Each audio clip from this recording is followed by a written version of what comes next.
नमस्ते दोस्तों। आज सुनिए अंग्रेजी की रिटायर्ड प्रोफेसर जयवंती डिमरी जी की लिखी हुई कहानी पैरों तले ज़मीन। अंग्रेजी की प्रोफेसर रही जयवंती जी हिंदी की एक सशक्त लेखिका हैं।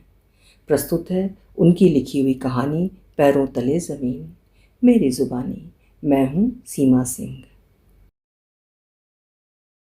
आजकल बेबी न जाने कैसी हो गई है, किसी बात का सीधा जवाब ही नहीं देती। अनमनी अनमयस्क न जाने किन ख्यालों में खोई रहती है। प्रभा जितना ही अपनी लाडली बेटी को खुश करने की कोशिश करती है, वो उतनी ही गुमसुम आत्मकेंद्रित होती जा रही है। अपनी दोनों बेटियों के लालन पालन में प्रभा और उसके पति सुबोध ने कभी कोई कमी नहीं की। उन्हें अच्छा पढ़ाया लिखाया। बड़ी बेटी नीलू की तुलना में बेबी पढ़ने में शुरू से ही तेज थी। पहले प्रयास में ही मेडिकल की प्रवेश परीक्षा में अच्छे नंबरों से पास हो गई। एक नहीं, तीन तीन जगह लोगों की बधाइयाँ स्वीकार करते हुए वो गर्व और आत्मसंतोष से भर उठती। नीलू की शादी के बाद घर में बहुत सूनापन आ गया था। बेबी की डॉक्टरी की पढ़ाई पूरी होने का उसने कितनी आतुरता और उत्सुकता से इंतज़ार किया है, ये वही जानती है। पूरे 6.5 साल बाद जब बेबी MBBS की पढ़ाई पूरी करके घर लौटी तो जैसे घर का हर कोना गुलजार हो उठा था। सौभाग्य से स्थानीय अस्पताल में उसकी नियुक्ति भी हो गई। सोचा था कि एक बार फिर पुराने दिन लौट आएंगे, बेबी के बहाने 4 लोग घर में आएंगे। बेटी जब छोटी थी, इसकी सहेलियों का घर में आना जाना लगा रहता था। कभी पिकनिक तो कभी पार्टी। घर में एक उत्सव जैसा माहौल रहता। सुबोध तो स्वभाव से ही मितभाषी हैं। ये बेटियां हैं जो उन्हें हंसा बुलवा लेती हैं। जीवन में इन बेटियों के घर से जाने के बाद एक ठहराव सा आ गया था। सोचा था बेबी के आने से उस ठहरी जीवन धारा को गति मिलेगी, लेकिन सब मात्र कल्पना रह गई। बेबी है कि अस्पताल से घर आते ही अपने कमरे में घुस आती है। कभी रात की ड्यूटी तो कभी कोई इमरजेंसी, कभी ऑपरेशन तो कभी OPD। सुबह उठते ही अस्पताल जाने की जल्दी। कॉल बेल बजी, बेबी होगी। दरवाज़ा खोलने से पहले यही लगा करता कि न जाने बेबी का कैसा मूड हो। आ गई बेबी? हाँ मम्मी। चाय लेगी या कॉफ़ी? आज बेबी का मूड अच्छा लग रहा था। नीलू का फ़ोन आया था, कह रही थी तुझे उसने फ़ोन किया था, लेकिन वो OPD में थी। अस्पताल में कहाँ फ़ोन सुनने की फुर्सत होती है मम्मी, सारा दिन ऐसी दौड़ा भागी में बीत जाता है। अब सोचती हूँ बेकार ही तू डॉक्टर बन गई, 1 मिनट की तुझे फुर्सत नहीं। कल को शादी होगी तब कैसे करेगी? जैसे सब करते हैं मैं भी कर लूँगी मम्मी।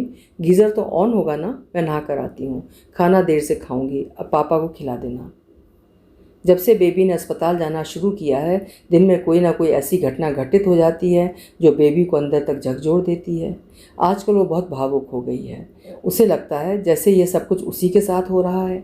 कृष्ण की भांति युद्ध भूमि के समस्त घात प्रतिघातों की पीड़ा उस तक पहुंच रही है। जब भी युद्ध भूमि में कोई मरा है तो वो मैं ही मरा हूँ। कभी द्रौपदी के चीरहरण की ग्लानि तो कभी सुभद्रा के दारुण विलाप का संताप। अस्पताल में घटती घटनाएं देखते सुनते उसका हृदय छलनी हो गया है।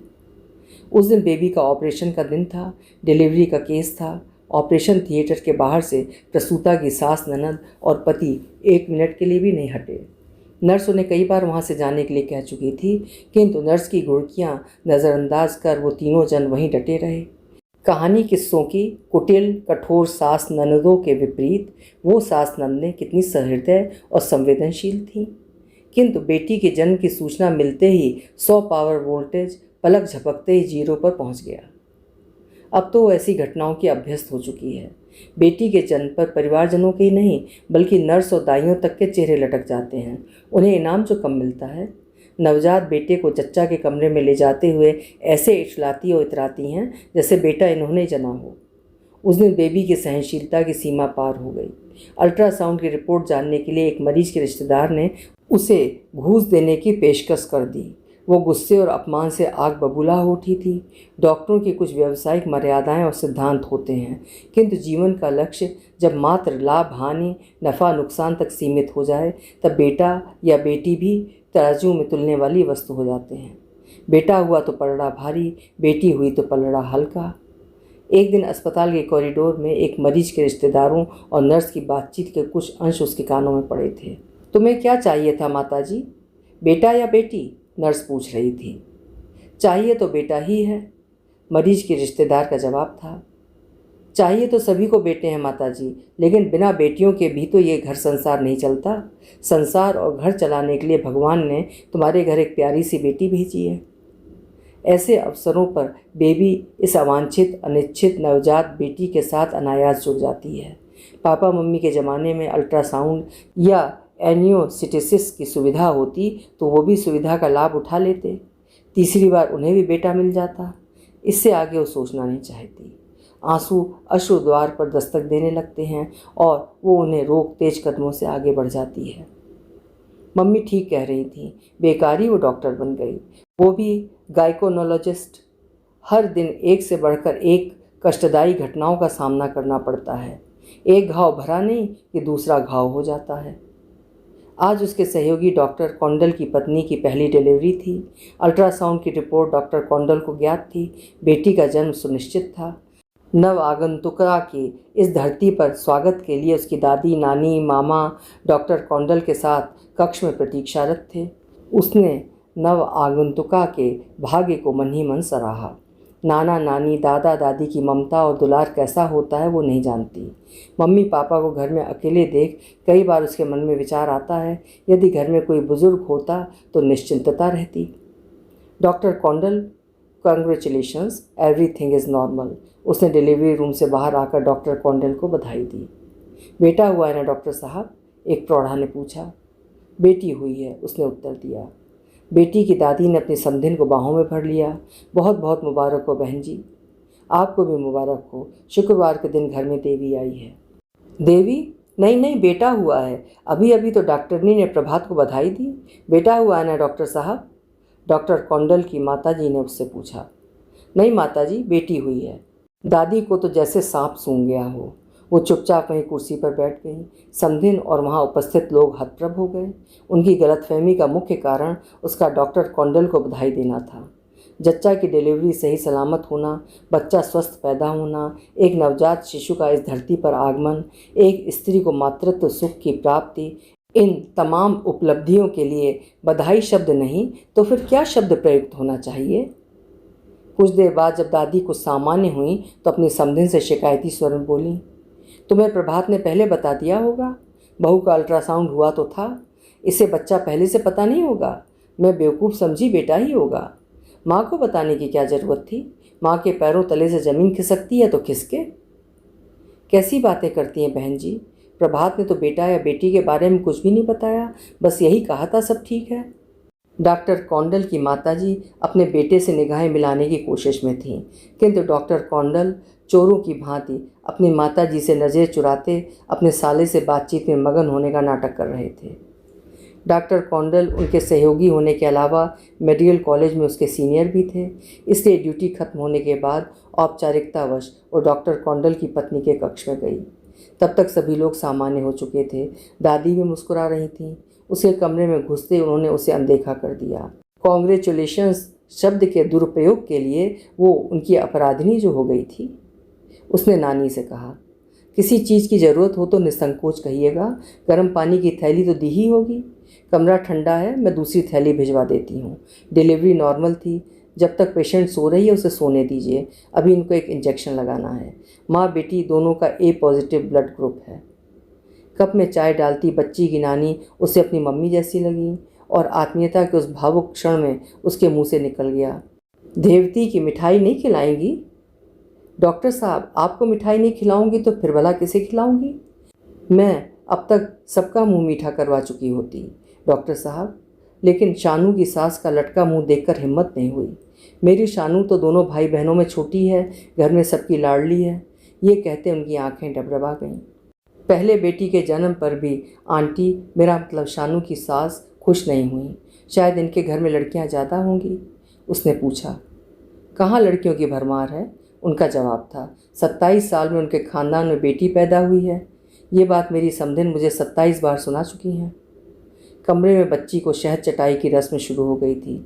शहद चटाई के बाद नवजात कन्या के हाथ में शगुन के रुपए रखे जा रहे थे।